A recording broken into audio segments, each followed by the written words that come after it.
cattle. Instead, she perfected the art of surviving on her own.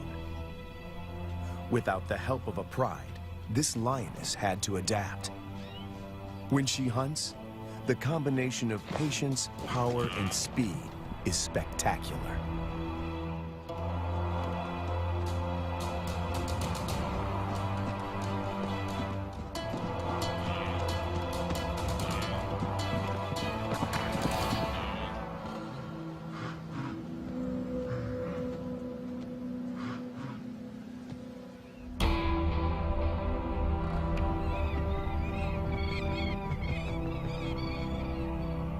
This female is about 6 years old when she steps into the viewfinder of Herbert Brouwer, a wildlife cameraman.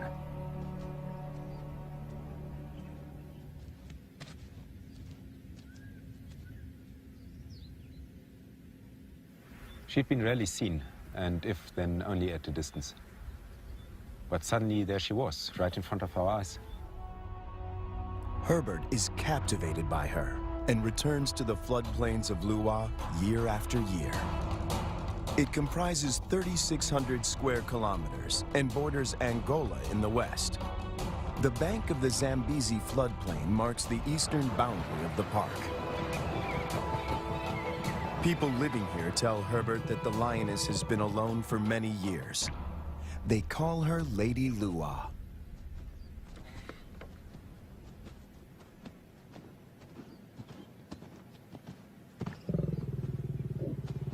When she rolls for him, a bond develops between them that will have far-reaching consequences. There was one thing, though, that she could not overcome, and that was her isolation. It took me 3 years of filming here on the plains, though, to understand how lonely she really was. At night, she follows Herbert into his camp.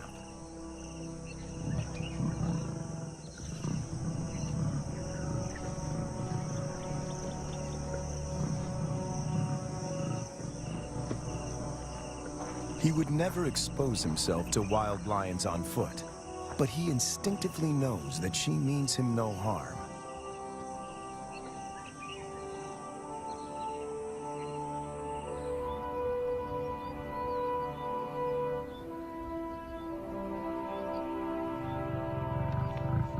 It is true that female lions can survive on their own, but they only thrive as members in a pride.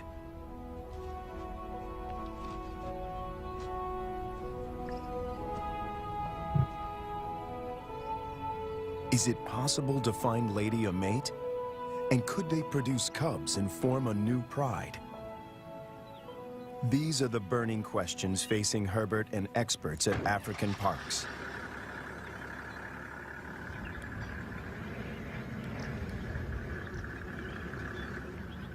Craig Reed, a manager at African Parks, and veterinarian Dr. Ian Parsons face a dilemma. Reintroducing a full pride of lions into Luwa could cause havoc. If one cow is killed or one person attacked, the local population would be up in arms.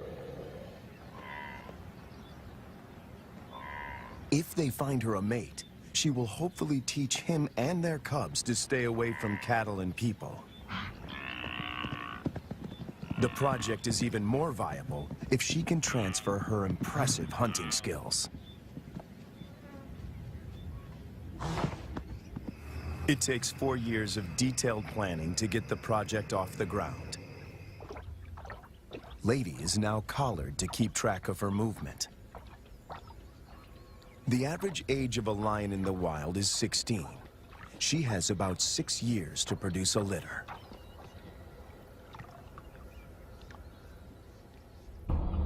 To find a mate for Lady, the team goes to neighboring Kafue National Park. Audio recordings of lionesses lure the males.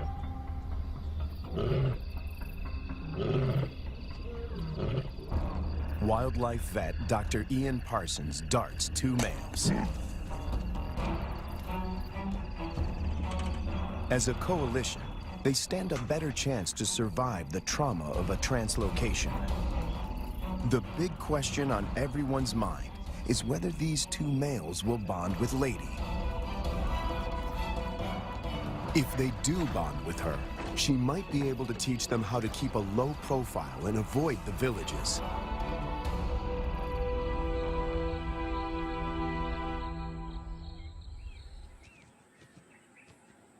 The two lions wake up in an enclosure, or a boma, right in the middle of Lady's core territory.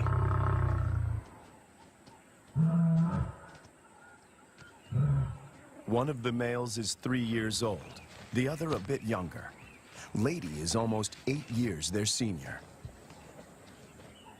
The age gap is intentional. Older lions might not submit to Lady's authority. Hopefully, these youngsters will.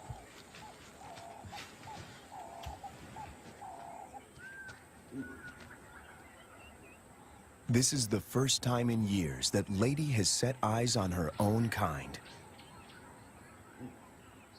She keeps watch as the two males familiarize themselves with their new home. The first piece of the puzzle falls into place. But then, disaster strikes. On the 5th day in the boma, they escape. Finding themselves in a strange environment, they could take fright and bolt. To Herbert's relief, he finds them a few hundred meters from the enclosure.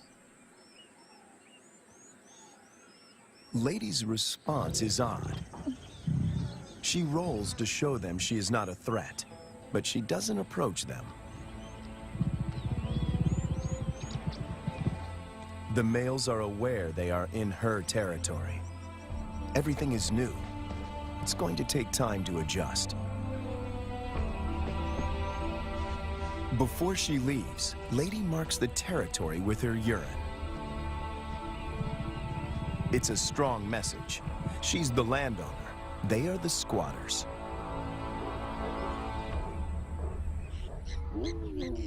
And then she leaves them.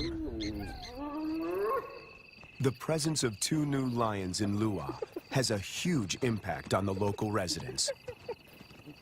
It's not only villagers that are now at risk. The arrival of the two lions jeopardizes the hyena's position of power.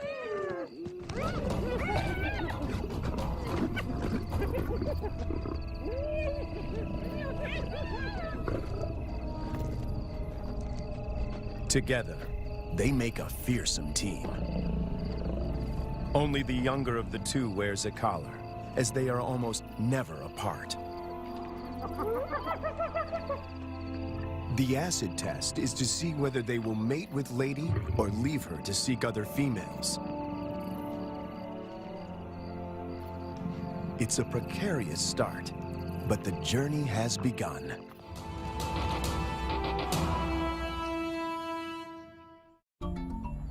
Almost 3 years go by without incident.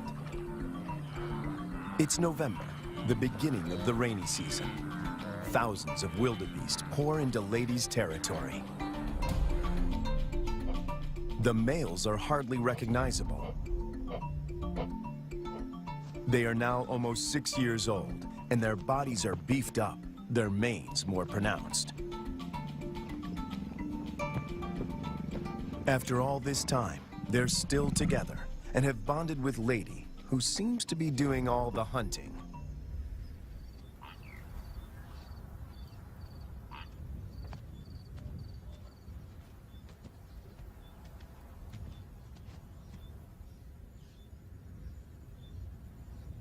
She targets wildebeest, almost twice her size.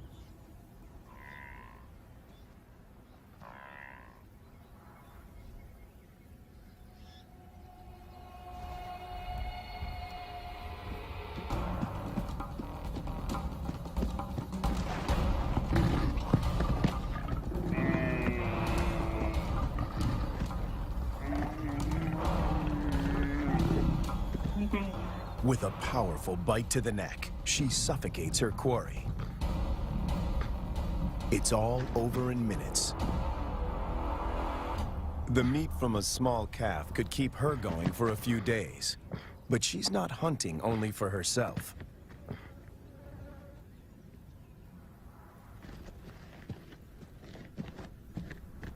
As the most experienced hunter in this trio, she is happy to share her kill.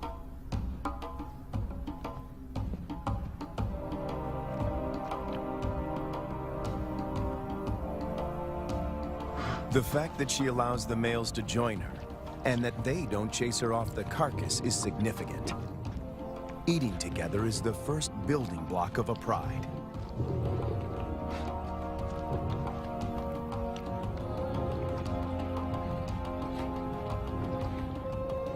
Her reward is companionship. The males get the lion's share of her kill. They gorge themselves and can eat up to a quarter of their own weight in one sitting.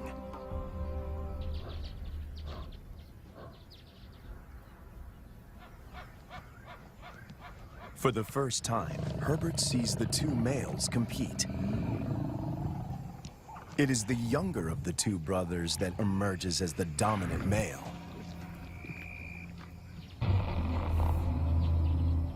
He's the one that follows her when she's in estrus.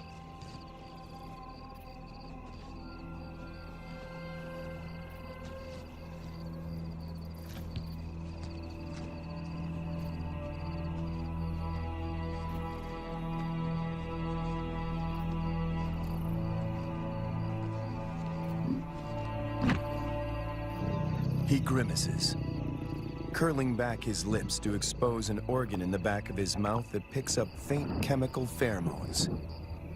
He can smell that she's in heat.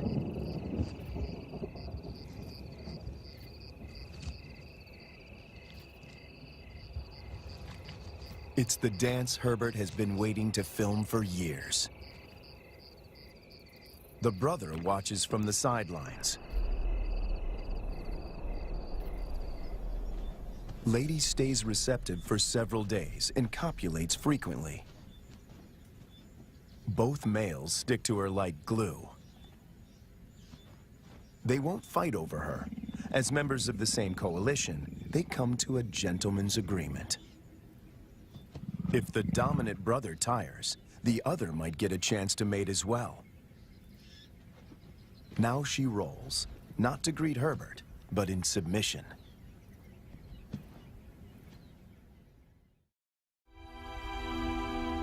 When Herbert returns a year later, there are still no cubs. It's a huge disappointment.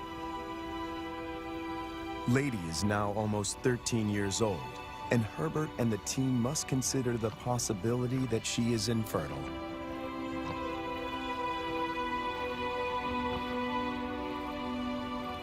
If that's the case, the males might leave her and start roaming, looking for other females to propagate their bloodline.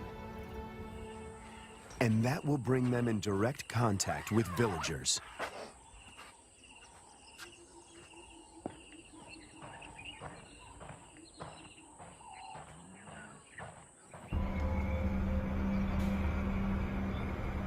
The team decides to import 2 young females. And that takes them back to Kafue.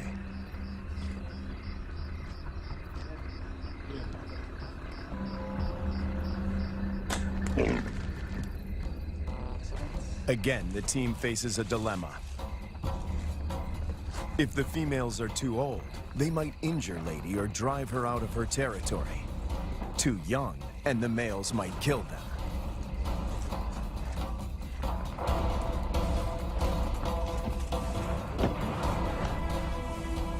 Dr. Ian Parsons oversees the translocation. We need some water just to keep them cool while we're traveling. All right, antidote. That's not very fast acting. It takes about 15 minutes to work.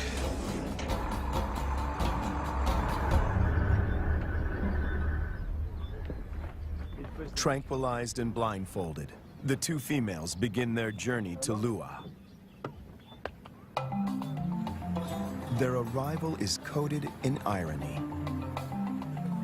The tribe settled here more than 100 years ago on the orders of the first king to protect the wildlife.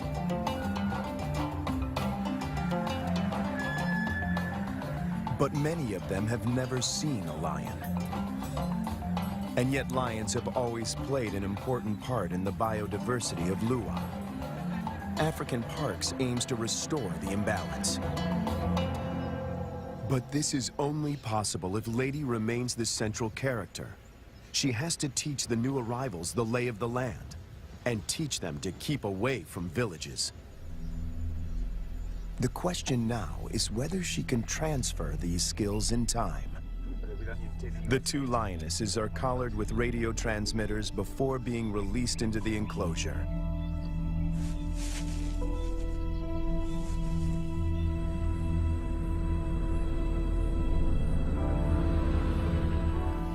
Lady's world is about to be turned upside down once again. To Herbert, she seems sad and confused. She turns her back on the boma and heads north.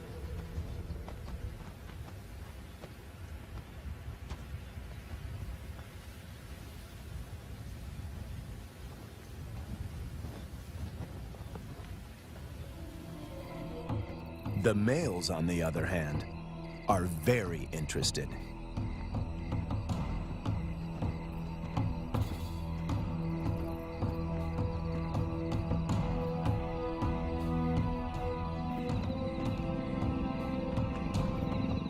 These two lionesses are barely 20 months old and still cub-like.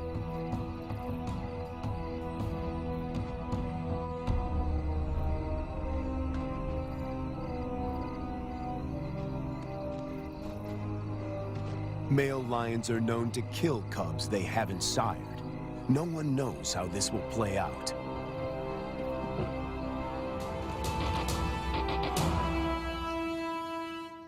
After 3 days, Lady makes a U-turn and returns to the fenced-off boma.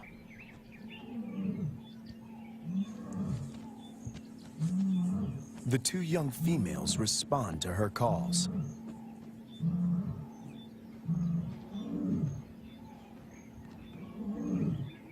The connection between Lady and the cubs is immediate. She engages.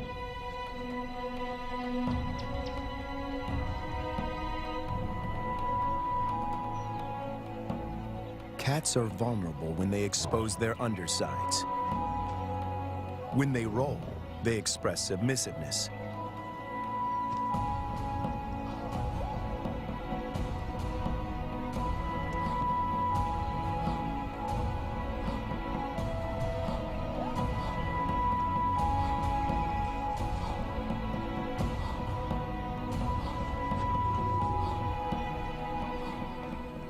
But trouble is on the way. Lady's body posture changes. She knows that the males could attack these new residents.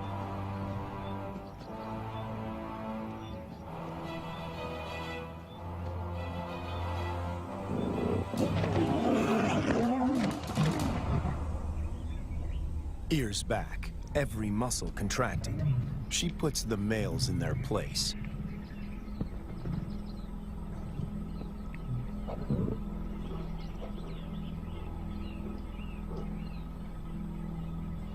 Four cats now crowd her space, after years of solitude.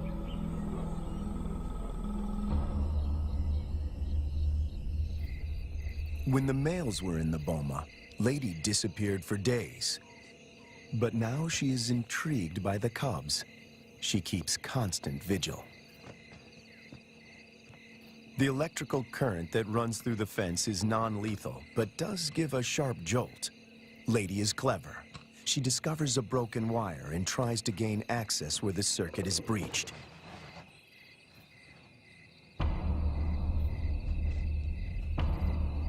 The males are perturbed by the new arrivals.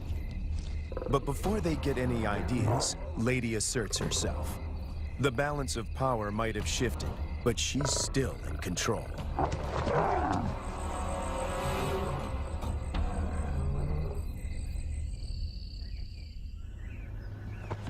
After 5 weeks in the boma, the team feels the young females are ready to be released.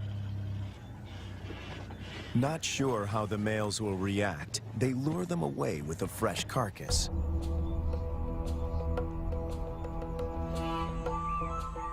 The young cubs have also not been fed for a couple of days.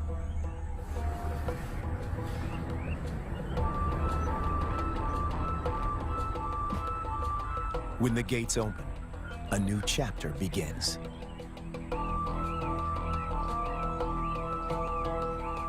Lady is first on the scene.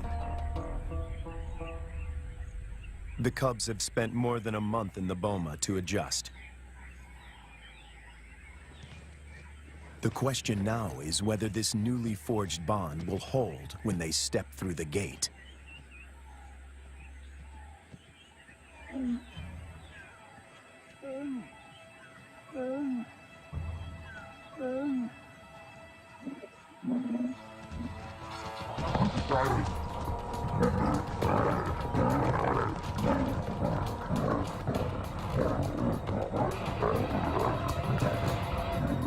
The first encounter turns into a catfight. But it is more show than anything else. If Lady wants to kill these cubs, she can do so in the blink of an eye.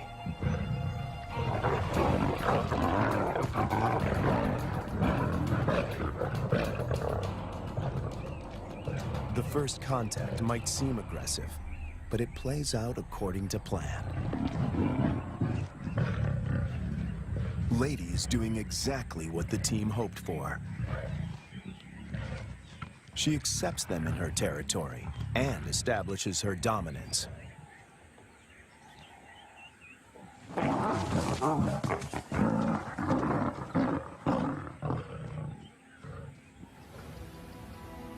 The landscape of Lua now looks very different from the days when Lady followed Herbert to his camp.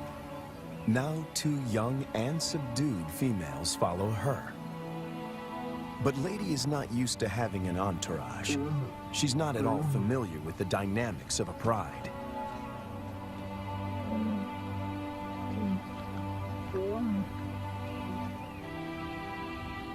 Now that she has her freedom back, she does the unexpected.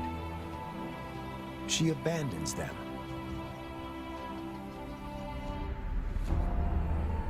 The 2 young females now find themselves in a new and unfamiliar environment swarming with hyenas. Since their release, the young females stick together.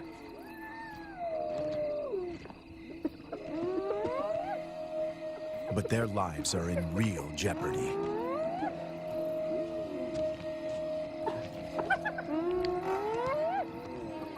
Hyenas can kill lonesome female lions, and tonight, they face a growing mob.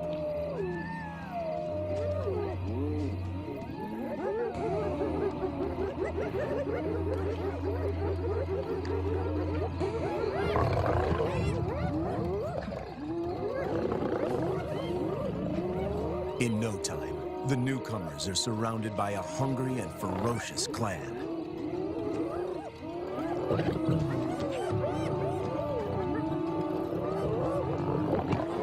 They stand their ground, but the noise attracts a far more dangerous adversary, the males.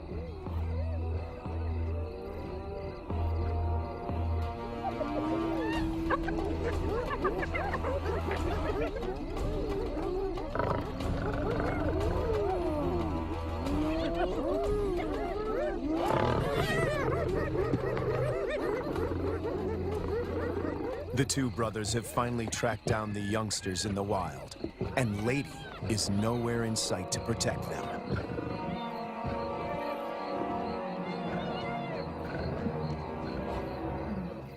The hyenas know what's good for them.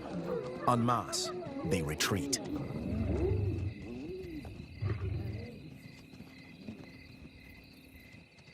This is their first encounter with the males outside the boma. Anything can happen. The brown-collared female is first to bolt. The white collar is cornered before she can escape.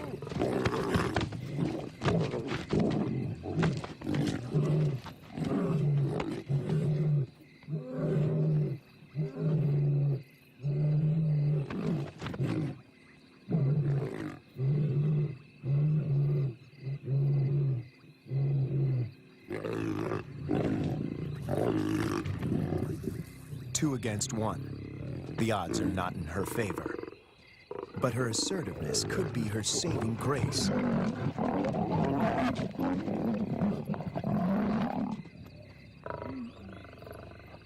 At the right moment, she crouches in submission.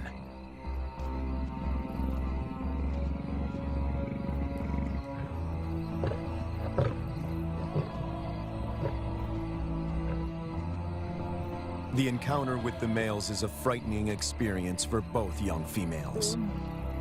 They split up. Separated, they are now more vulnerable. Danger looms for both of them.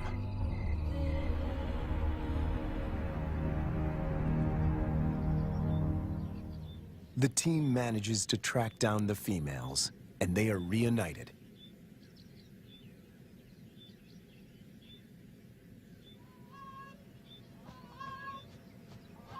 It takes months before they settle down. But little does Herbert know that he is filming them for the last time.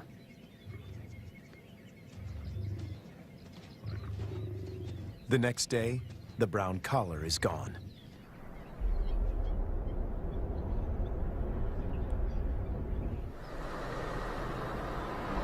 Craig Hay heads up one of the search parties. All eyes are now on finding the brown-collared female. Some of the farmers have seen her in the vicinity. Her life is in real danger. Poaching is rife here. And then, their worst fears are confirmed. It's in there. A faint radio signal comes from a pond.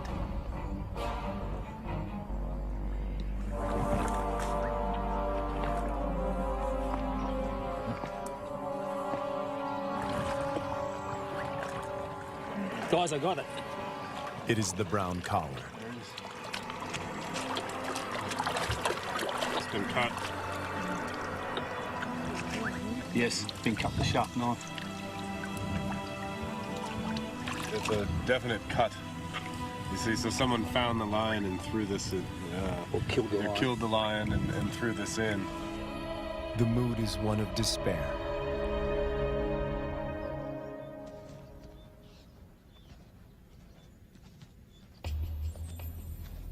To complicate matters, the female in the white collar turns away from Ladies' Corps territory and begins walking in a northwesterly direction towards Angola.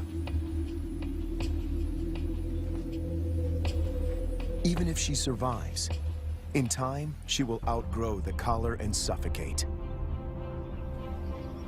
The dream to establish a pride in Lua begins to unravel. In an unexpected twist, the males follow the white-collared female to Angola. The further they move away from Ladies' Corps territory, the less influence she has in keeping them out of danger zones. A rescue mission is launched to find the white-collared female and the males before they cross the border. Dr. Matt Becker, who runs the Zambian Carnivore Project, joins the search party. He spots the white-collared female a few kilometers from Angola. They dart her. But she runs into the reeds and almost drowns. She's breathing really well. It's a close shave. It's now 10 to 6. We have 40 minutes.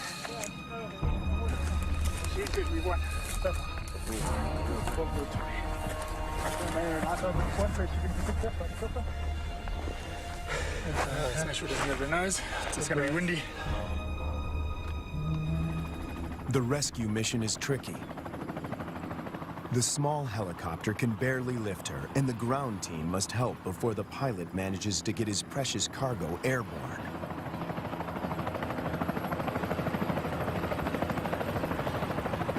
The males have slipped off the radar, and the team hopes they will turn around on their own accord. Meanwhile, more drama unfolds close to the boma. Lady is darted. The plan is to put her in the boma with the surviving female to try and forge a stronger bond between them.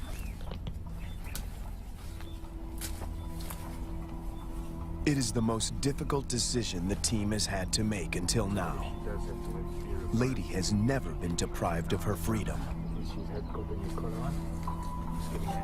She gets a quick medical checkup and a new collar. The young female, tranquilized, is already in the boma.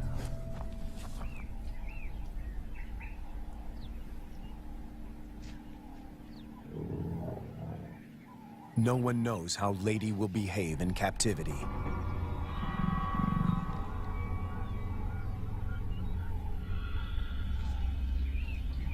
Locked up and frustrated, she could turn violent and kill the youngster. A power struggle is inevitable.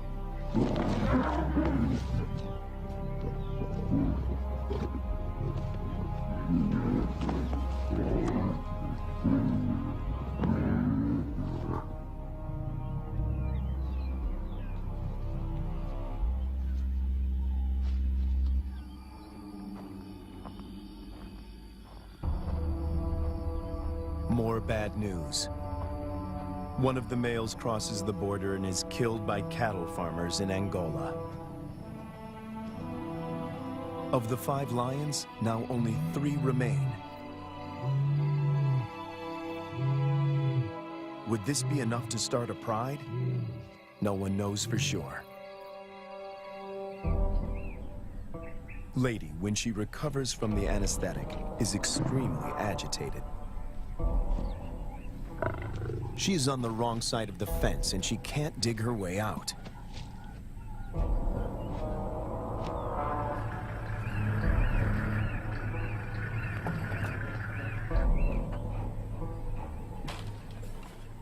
The young female, on the other hand, is familiar with the enclosure.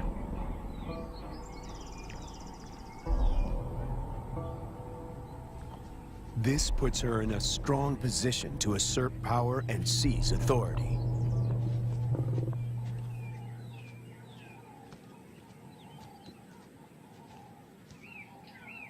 Clearly upset, Lady seeks refuge in a tree. Herbert thinks this elevated position is her attempt to retain control.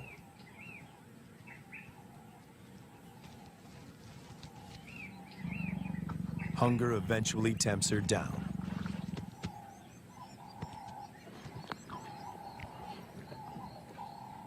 For Herbert, it's difficult to watch. This is a situation which I never thought would happen, is that Lady would need to be put into the boma. Now, she's been roaming free for all her life, which is probably about 13 years, 14 years, and now she needs to be locked away. It's good, Lady. The tree becomes a central prop in this battle of wits between these 2 cats.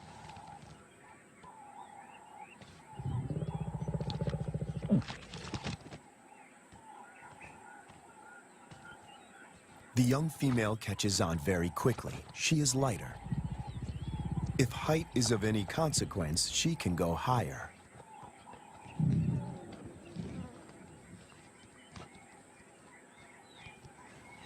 From her elevated position, the young female spots the surviving lion. He is just returning from Angola, alone. It seems as if every breakthrough in this project is shadowed by a new set of problems. The 2 brothers formed a strong coalition. They made this territory their own and for 4 years managed to stay out of trouble with the villagers. The hope of establishing a new generation of lions now resides with the survivor.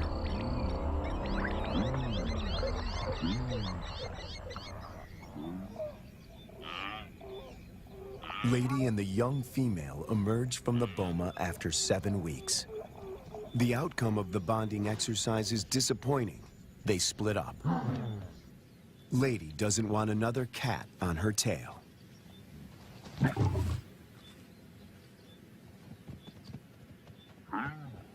But the time in the boma did benefit the young female. It gave her time to mature. She doesn't see the male as a threat anymore.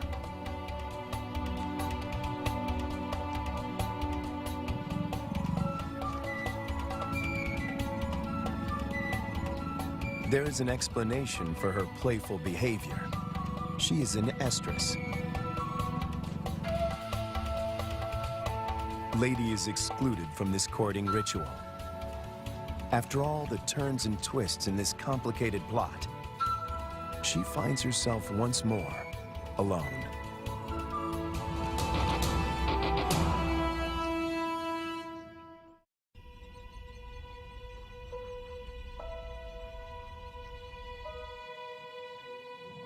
After hunting alone, the young lioness returns to the male. She is ready to mate. The project is one step closer to reaching its goal. The male will sire the next generation. But what about Lady? Will she be part of this new pride? It somehow seems sad and tragic if she is now excluded. And on cue, she disappears.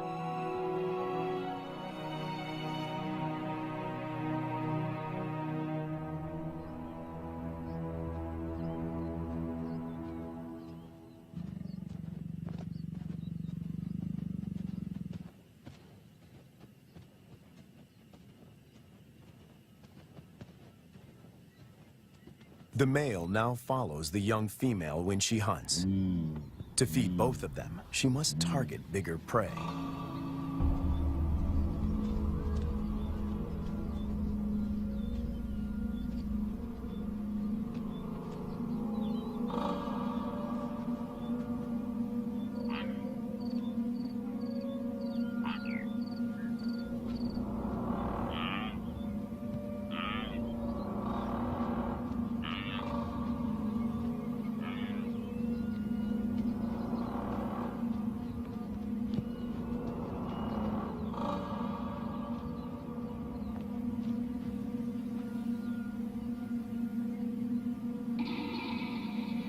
The male is not helpful.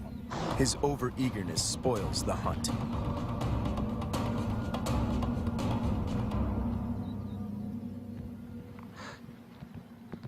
Herbert is about to accept that this Regent King and the young female are now the major players in this drama, when Lady suddenly reappears.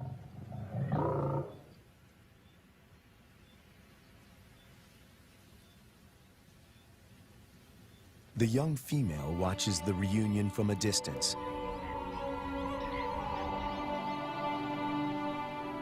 Over many years, Herbert and Lady somehow learn to recognize and respect each other's intentions.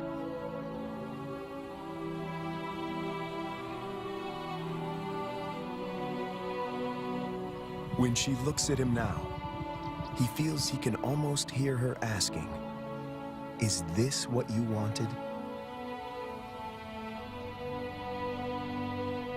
In the presence of the male, Lady lies down with the young female. This is what a pride looks like.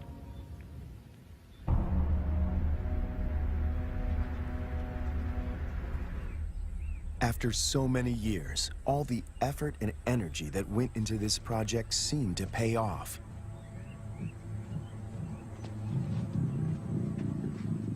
The young female frequently mates with the lion in Lady's presence.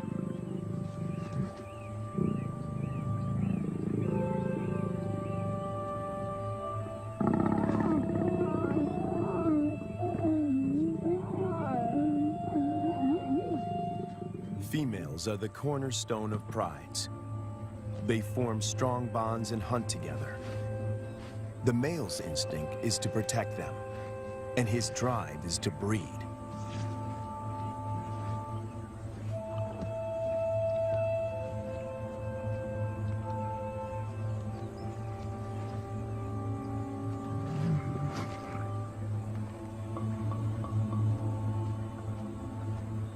But a female in estrus that leads to mating is not a guarantee that this new pride is stable and secure.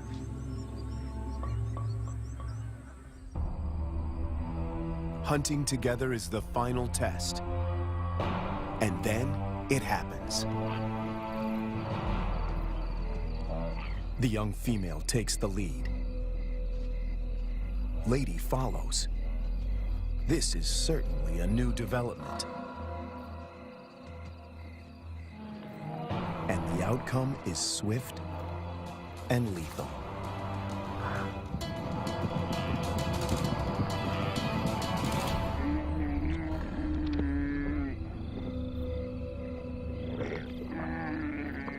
In all his years at Lua, this is the first time that Herbert films Lady not hunting on her own.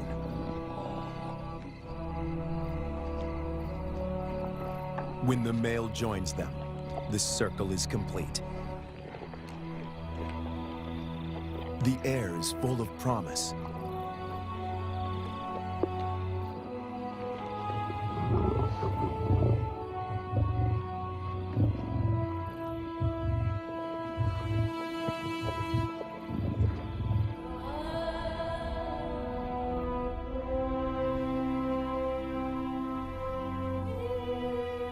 Lady remains the central force and protector of this new pride.